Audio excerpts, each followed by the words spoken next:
بسم اللہ الرحمن الرحیم الحمد للہ وکفی وسلام علی عبادہ الذین اصطفی۔ وحی اور اس کی حقیقت۔ قرآن کریم چونکہ سرور کائنات حضرت محمد مصطفیٰ صلی اللہ علیہ وسلم پر وحی کے ذریعے نازل کیا گیا ہے، اس لیے سب سے پہلے وحی کے بارے میں چند ضروری باتیں سمجھ لینی چاہیے۔ وحی کی ضرورت۔ ہر مسلمان جانتا ہے کہ اللہ تعالیٰ نے انسان کو اس دنیا میں آزمائش کے لیے بھیجا ہے اور اس کے ذمہ کچھ فرائض عائد کر کے پوری کائنات کو اس کی خدمت میں لگا دیا ہے، لہذا دنیا میں آنے کے بعد انسان کے لیے دو کام ناگزیر ہیں۔ ایک یہ کہ وہ اس کائنات سے اور اس میں پیدا کی ہوئی اشیاء سے ٹھیک کام لے، اور دوسرے یہ کہ اس کائنات کو استعمال کرتے ہوئے اللہ تعالیٰ کے احکام کو مد نظر رکھے اور کوئی ایسی حرکت نہ کرے جو اللہ تبارک و تعالیٰ کی مرضی کے خلاف ہو۔ ان دونوں کاموں کے لیے انسان کو علم کی ضرورت ہے، اس لیے کہ جب تک اسے یہ معلوم نہ ہو کہ اس کائنات کی حقیقت کیا ہے، اس کی کون سی چیز کے کیا خواص ہیں، ان سے کس طرح فائدہ اٹھایا جا سکتا ہے،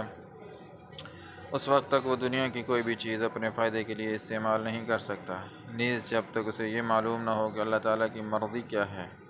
وہ کون سے کاموں کو پسند اور کن کو ناپسند فرماتا ہے، اس وقت تک اس کے لیے اللہ تعالیٰ کی مرضی کے مطابق زندگی گزارنا ممکن نہیں۔ چنانچہ اللہ تعالیٰ نے انسان کو پیدا کرنے کے ساتھ ساتھ تین چیزیں ایسی پیدا کی ہیں جن کے ذریعے اسے مذکورہ بالا باتوں کا علم حاصل ہوتا رہے۔ ایک انسان کے حواس یعنی آنکھ، کان، منہ اور ہاتھ پاؤں، دوسرے عقل اور تیسرے وحی۔ چنانچہ انسان کو بہت سی باتیں اپنے حواس کے ذریعے معلوم ہو جاتی ہیں، بہت سی عقل کے ذریعے، اور جو باتیں ان دونوں ذرائع سے معلوم نہیں ہو سکتی ان کا علم وحی کے ذریعے عطا کیا جاتا ہے۔ علم کے ان تینوں ذرائع میں ترتیب کچھ ایسی ہے کہ ہر ایک کی خاص حد اور مخصوص دائرۂ کار ہے جس کے آگے وہ کام نہیں دیتا۔ چنانچہ جو چیزیں انسان کو اپنے حواس سے معلوم ہو جاتی ہیں ان کا علم نری عقل سے نہیں ہو سکتا۔ مثلاً ایک دیوار کو آنکھ سے دیکھ کر آپ کو یہ علم ہو جاتا ہے کہ اس کا رنگ سفید ہے، لیکن اگر آپ اپنی آنکھوں کو بند کر کے صرف عقل کی مدد سے اس دیوار کا رنگ معلوم کرنا چاہیں تو یہ ناممکن ہے۔ اسی طرح جن چیزوں کا علم عقل کے ذریعے حاصل ہوتا ہے وہ صرف حواس سے معلوم نہیں ہو سکتی۔ مثلاً آپ صرف آنکھوں سے دیکھ کر یا ہاتھوں سے چھو کر یہ پتہ نہیں لگا سکتے کہ اس دیوار کو کسی انسان نے بنایا ہے، بلکہ اس نتیجے تک پہنچنے کے لیے عقل کی ضرورت ہے۔ غرض جہاں تک حواس خمسہ کام دیتے ہیں وہاں تک عقل کوئی رہنمائی نہیں کرتی، اور جہاں حواس خمسہ جواب دے دیتے ہیں وہیں سے عقل کا کام شروع ہوتا ہے، لیکن اس عقل کی رہنمائی بھی غیر محدود نہیں ہے، یہ بھی ایک حد پر جا کر رک جاتی ہے، اور بہت سی باتیں ایسی ہیں جن کا علم نہ حواس کے ذریعے حاصل ہو سکتا ہے اور نہ عقل کے ذریعے۔ مثلاً اسی دیوار کے بارے میں یہ معلوم کرنا کہ اس کو کس طرح استعمال کرنے سے اللہ تعالیٰ راضی اور کس طرح استعمال کرنے سے ناراض ہوگا، یہ نہ حواس کے ذریعے ممکن ہے نہ عقل کے ذریعے۔ اس قسم کے سوالات کا جواب انسان کو دینے کے لیے جو ذریعہ اللہ تعالیٰ نے مقرر فرمایا ہے اسی کا نام وحی ہے، اور اس کا طریقہ یہ ہوتا ہے کہ اللہ تعالیٰ اپنے بندوں میں سے کسی کو منتخب فرما کر اسے اپنا پیغمبر قرار دے دیتا ہے اور اس پر اپنا کلام نازل فرماتا ہے، اسی کلام کو وحی کہا جاتا ہے۔ یہ بات ایک اور مثال سے شاید زیادہ واضح ہوگی۔ فرض کیجئے کہ میرے ہاتھ میں ایک پستول ہے، اسے آنکھ سے دیکھ کر میں اس کا سائز اور اس کی صورت معلوم کر سکتا ہوں۔ میں ہاتھ سے چھو کر یہ معلوم کر سکتا ہوں کہ یہ کسی ٹھوس چیز سے بنی ہوئی ہے۔ اس کا ٹریگر دبا کر میں یہ جان سکتا ہوں کہ اس سے ایک گولی پوری قوت سے نکل کر دور گئی ہے۔ اس کی آواز سن کر مجھے یہ معلوم ہو جاتا ہے کہ اس سے ایک دھماکہ پیدا ہوتا ہے، اور اس کی نالی کو سونگھ کر یہ پتہ لگا سکتا ہوں کہ اس میں سے بارود کی بو آ رہی ہے۔ یہ ساری اطلاعات مجھے میرے ظاہری حواس یعنی آنکھ، ہاتھ، کان اور ناک نے فراہم کی ہیں، لیکن اگر کوئی مجھ سے پوچھے کہ اسے کس نے بنایا تو میرے ظاہری حواس اس سوال کا جواب نہیں دے سکتے۔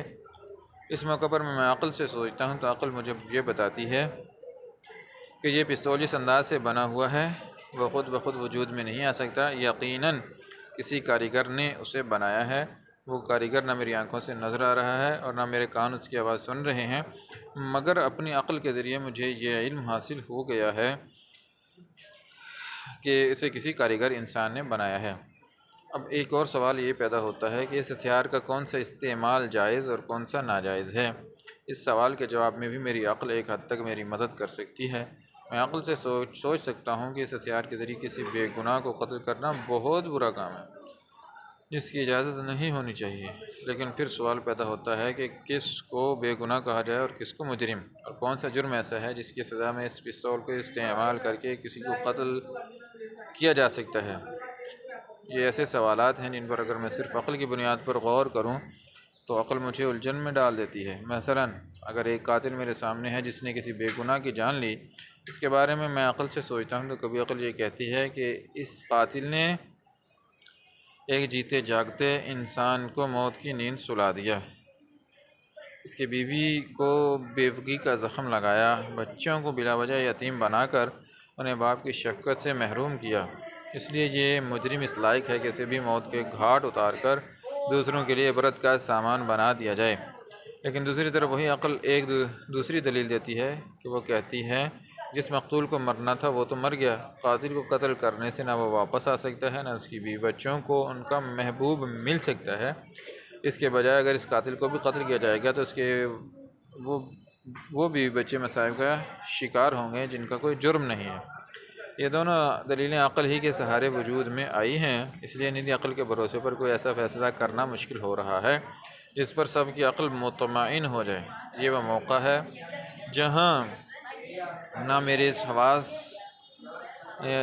حواس کوئی فیصلہ کن جواب دینے کے قابل ہیں، نہ میری عقل۔ اس موقع پر اللہ تعالیٰ کی ہدایت ہی درکار ہوتی ہے جو وہ اپنے پیغمبروں پر وحی نازل کر کے انسانیت کو فراہم کرتا ہے۔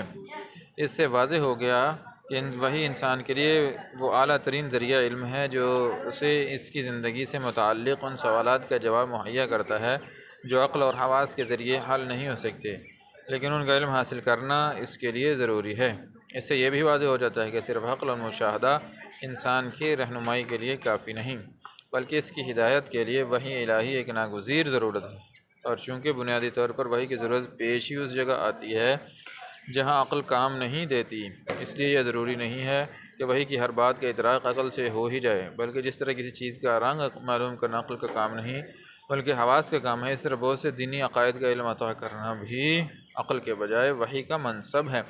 اور ان کے ادراک کے لیے نجی عقل پر بھروسہ کرنا درست نہیں۔ جو شخص معاذ اللہ خدا کے وجود ہی کا قائل نہ ہو، اس سے تو وحی کے مسئلے پر بات کرنا بالکل بے سود ہے۔ لیکن جو شخص اللہ تعالیٰ کے وجود اور اس کی قدرت کاملہ پر ایمان رکھتا ہے، اس کے لیے وحی کی عقلی ضرورت، اس کے امکان اور حقیقی وجود کا سمجھنا کچھ مشکل نہیں۔ اگر آپ اس بات پر ایمان رکھتے ہیں کہ یہ کائنات قادر مطلق نے پیدا کی ہے، وہی اس کے مربوط اور مستحکم نظام کو اپنی حکمت بالغہ سے چلا رہا ہے، اور اسی نے انسان کو کسی خاص مقصد کے تحت یہاں بھیجا ہے، تو پھر یہ کیسے ممکن ہے کہ اس نے انسان کو پیدا کرنے کے بعد اسے بالکل اندھیرے میں چھوڑ دیا ہو اور اسے یہ تک نہ بتایا ہو کہ وہ کیوں اس دنیا میں آیا ہے، یہاں اس کے ذمے کیا فرائض ہیں، اس کی منزل مقصود کیا ہے، اور وہ کس طرح اپنے مقصد زندگی کو حاصل کر سکتا ہے۔ کیا کوئی شخص جس کے ہوش و حواس سلامت ہوں ایسا کر سکتا ہے کہ اپنے کسی نوکر کو ایک خاص مقصد کے تحت کسی سفر پر بھیجے اور اسے نہ چلتے وقت سفر کا مقصد بتائے اور نہ بعد میں کسی پیغام کے ذریعے اس پر یہ واضح کرے کہ اسے کس کام کے لیے بھیجا گیا ہے اور سفر کے دوران اس کی ڈیوٹی کیا ہوگی؟ جب ایک معمولی عقل کا انسان بھی ایسی حرکت نہیں کر سکتا تو آخر اس خداوند قدوس کے بارے میں یہ تصور کیسے کیا جا سکتا ہے جس کی حکمت بالغہ سے کائنات کا یہ سارا نظام چل رہا ہے؟ یہ آخر کیسے ممکن ہے کہ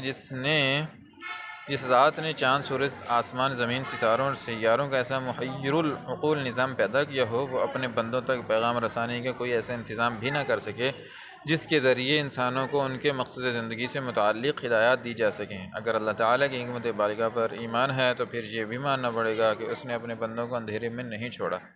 بلکہ ان کی رہنمائی کے لیے کوئی باقاعدہ نظام ضرور بنایا ہے۔ بس رہنمائی کے اسی باقاعدہ نظام کا نام وحی و رسالت ہے۔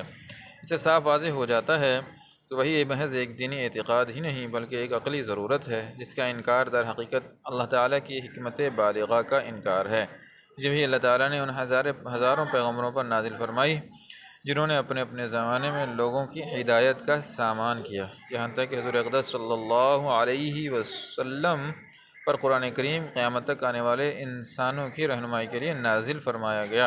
اور حضرت صلی اللہ علیہ وسلم پر اس مقدس سلسلے کی تکمیل ہو گئی۔